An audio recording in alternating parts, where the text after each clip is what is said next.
देवऋषि नारद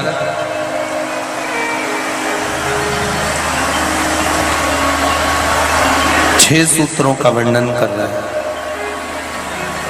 और वो जो छह सूत्र नारद जी ने बताए हैं कि भगवान शंकर की अविरल भक्ति को प्राप्त करने का सबसे बड़ा साधन है ये छह सूत्र।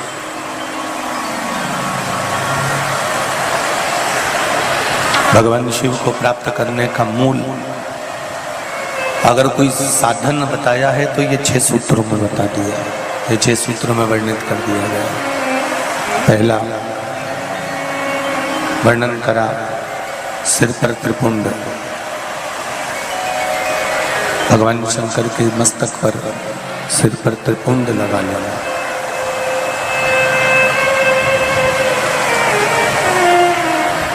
जब हम भगवान शंकर के मंदिर में जाते हैं, प्रवेश करते हैं, तब शिव मंदिर की जो चौखट है, शंकर भगवान के मंदिर का जो द्वार है, जो चौखट है,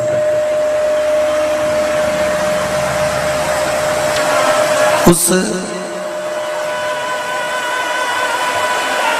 चौखट का मात्र जो शंकर जी के मंदिर का ऊपर की चौखट का जो भाग है, उस चौखट को मात्र दर्शन कर लेने पर भगवान शंकर के जो दो गण हैं, द्वारपाल हैं, उनसे हमको आज्ञा प्राप्त हो जाती है कि आप मंदिर के अंदर प्रवेश करें।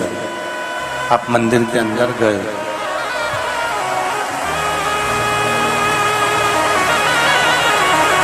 आप मंदिर के अंदर पहुंचे।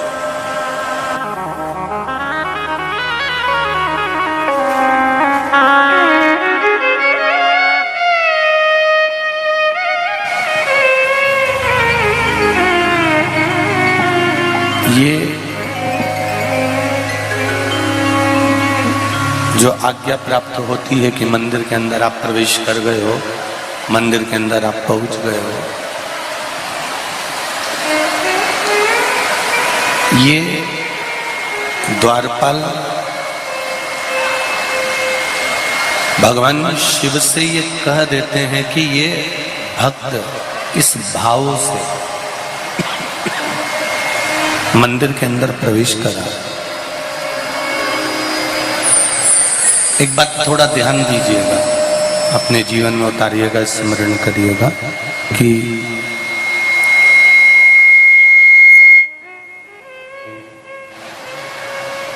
एक छोटी सी चींटी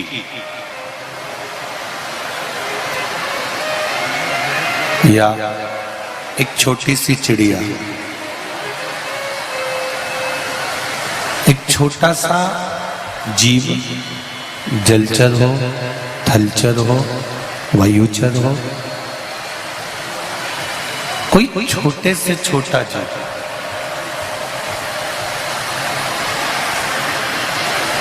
जब भगवान को पुकारता है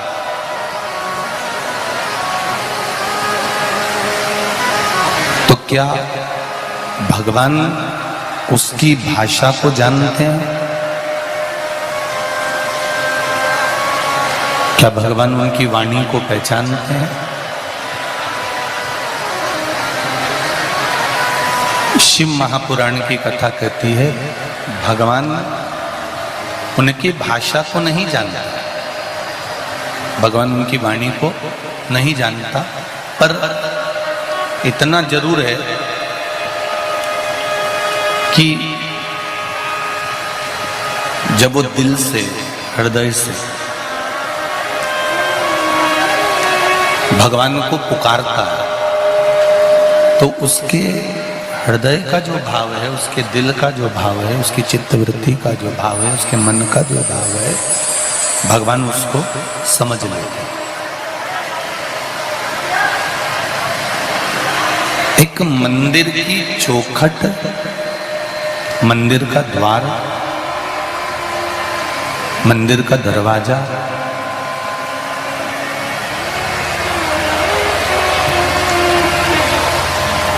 उस चौखट के भी ऊपर का भाग, उस चौखट के भी ऊपर के स्मरण को, ऊपर के भाग को जाना। हमारे सनातन हिंदू धर्म में हम जो बंदरवाल बांधते हैं, वो बंदरवाल नीचे बांधते हैं कि ऊपर बांधते हैं? जम के बोलो जरा। ऊपर की ओर बांधते हैं। उस बंदरवाल को हम ऊपर की ओर बांधते हैं, ऊपर उसको बांधते हैं। उस बंदरवाल को हम नीचे नहीं बांधते, उसको हम ऊपर की ओर, ये बक्से सब बंद पड़े हुए। उस बंदरवाल को हम ऊपर की ओर बांधते हैं, नीचे की ओर नहीं बांधते। उसका कारण क्या है?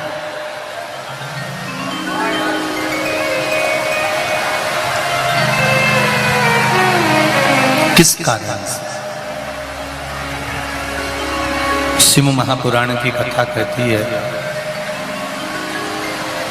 बंदरवाल को ऊपर इसलिए बांधा जाता है कि वो हमारे पितरों का, पूर्वजों का, कुल देवी देवताओं का, हमारे स्मरण जिन भगवान का हम नित्य करते हैं, उन परमात्मा का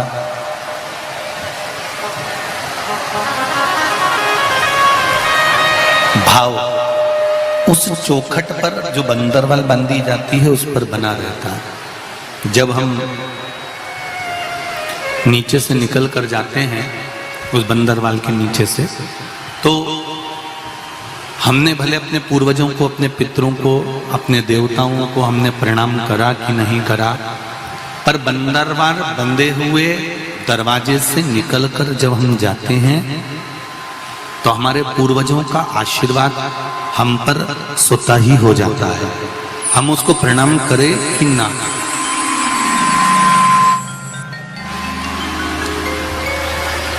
उनका आशीर्वाद हमें प्राप्त हो ही जाता है।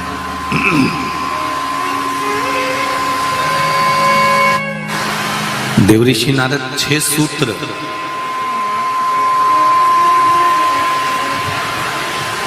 सूत्र देवऋषि नारद ने भगवान शंकर को प्राप्त करने के बताए हैं।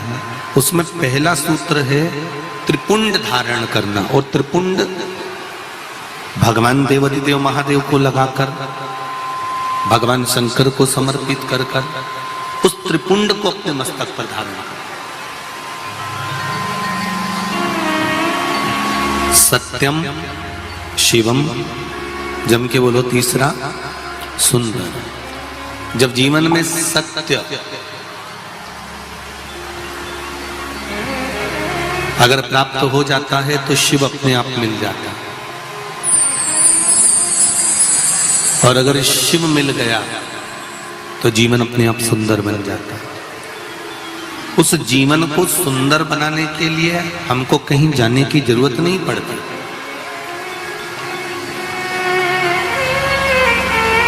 जीवन की सुंदरता परमात्मा का भजन। ओ बाबा तेरे ही भरोसे हवा बिच उड़ती जावांगी, बाबा डोर हटो छड़ी में लटी जावांगी, भोले में तेरी पतन, शंभू में तेरी पतन, हवा बिच उड़ती जावांगी, बाबा डोर हतो छड़ी में कटी जावांगी। शिव कथा कर रहे,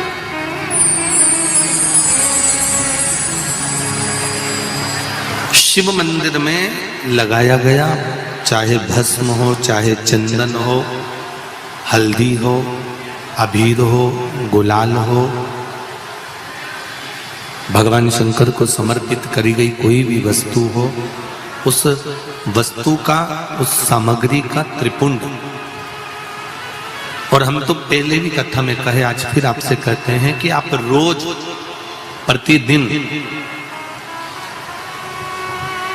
भगवान को लगाई गई सामग्री का अगर त्रिपुंड नहीं लगा सकते तो हफ्ते में कम से कम एक दिन ऐसा बना लो कि आज मैं शंकर मंदिर जाऊंगा और शिव जी के मंदिर पर अगर जो मिला उसका मैं मस्तक पर त्रिपुंड लगाऊंगा, भले फिर वो जल क्यों ना मिला हो, भले वो कोई सामग्री क्यों ना मिली हो।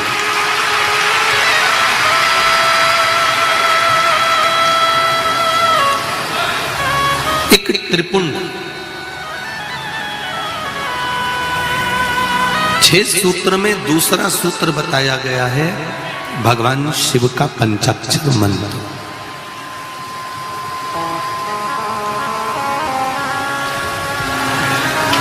देवऋषि नारद कहते हैं ये दूसरा सूत्र है।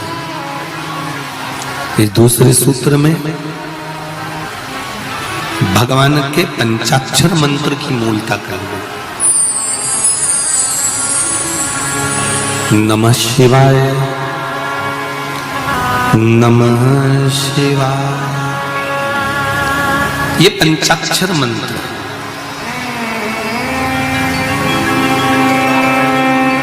जब इसमें ओम को जोड़ दिया जाता है तो ये षडाक्षर मंत्र बन जाता है।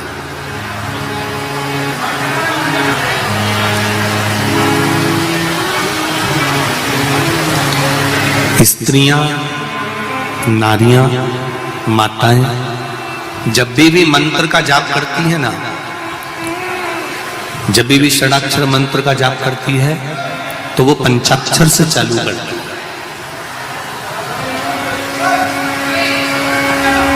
स्त्रियों को, नारियों को, माताओं को जब भी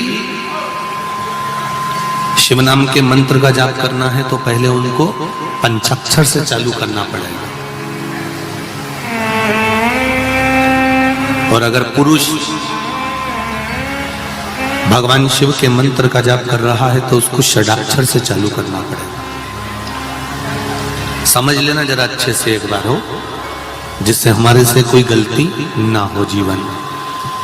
पंचाक्षर मंत्र सब बोलो जरा एक बार। नमः शिवाय, जम के बोलो।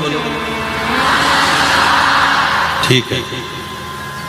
अब माताएं जब मंत्र का जाप करती हैं तो यहां से चालू करती हैं, जो अभी आपने बोला। पुरुष जब भगवान शिव के मंत्र का जाप करता है तो षडाक्षर मंत्र से चालू करता है, ओम नमः शिवाय। माताएं जब भी चालू करेंगी, नमः शिवाय, ओम नमः शिवाय, नमः शिवाय, ओम नमः शिवाय। अब पुरुष करेगा कैसे? ओम नमः शिवाय, ओम नमः शिवाय, नमः शिवाय, ओम नमः शिवाय। माताओं का पंचाक्षर मंत्र जाप करना और पंचाक्षर मंत्र के बाद षडाक्षर मंत्र जोड़ना, ये वंश की वृद्धि करने वाला।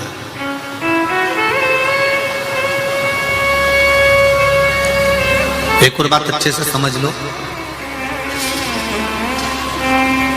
किसी का अचानक एक्सीडेंट हो गया,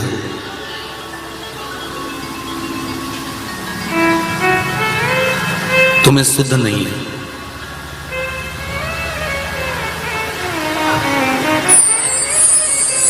तुम्हें भान नहीं, स्मरण नहीं, और सूचना मिली तुम्हें अचानक कि एक्सीडेंट हो गया है और जीव बड़ा तकलीफ में है। घर के लोगों को अगर मालूम पड़ा है कि एक्सीडेंट हुआ है तो मेरा माताओं से निवेदन है उसी समय पर 5 या 7 बार पंचाक्षर मंत्र का जाप करना प्रारंभ कर देना चाहिए।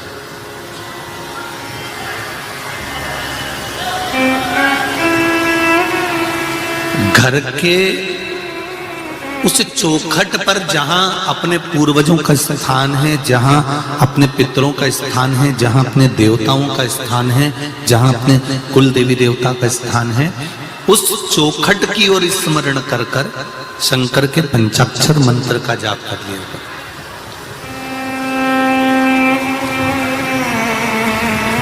ये निश्चित है कि काल की घड़ी से महाकाल उसको निकाल कर वापस ले आएगा, ये निश्चित है।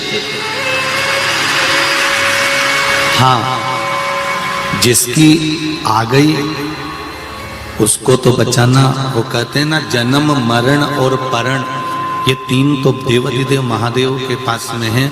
तो ये निश्चित मृत्यु तो आना है, ये मृत्यु तो कभी भी किसी की भी कहीं पर भी किसी भी रूप में आ सकती है, उसका कोई स्मरण नहीं।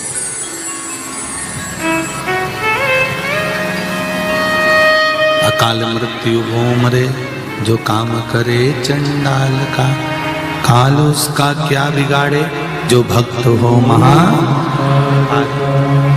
मृत्यु तो आ सकती है, मृत्यु की कोई घड़ी, कोई पल, कोई क्षण नहीं होता, उसका तो एक निश्चित है जरूर।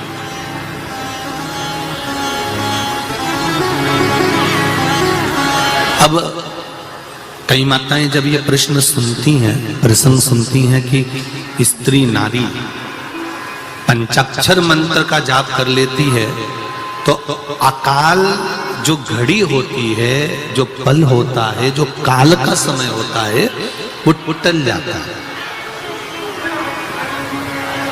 उसका कैसे कारण है? क्या कारण हो सकता है कि यह अकाल का जो समय है वो टल जाता है?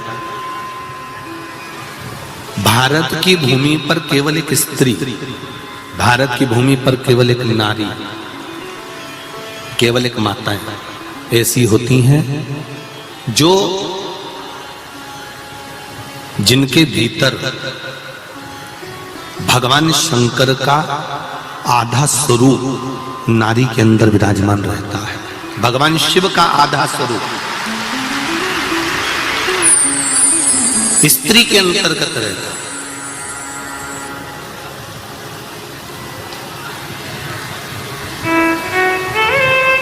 नारी में धैर्य भी है, नारी में पीड़ा सहन करने की शक्ति भी है।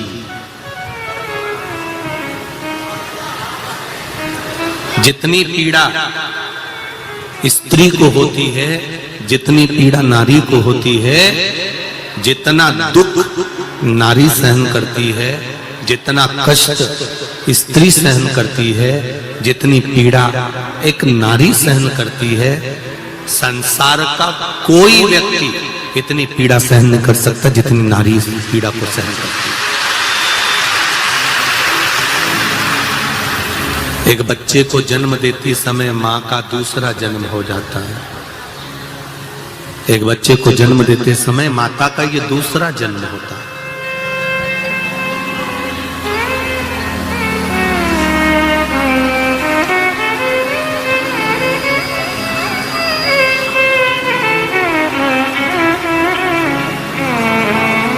अब नारी में वो शक्ति है, नारी में वो बल है, नारी में वो तप है, नारी में वो साधना है, नारी में वो व्रत, नारी में वो उपासना है, वो बल है, वो शक्ति है, वो तप है, वो साधना है कि नारी जब पंचाक्षर मंत्र का जाप करती है, फिर से बोलिए सब लोग पंचाक्षर मंत्र को वापिस बोले।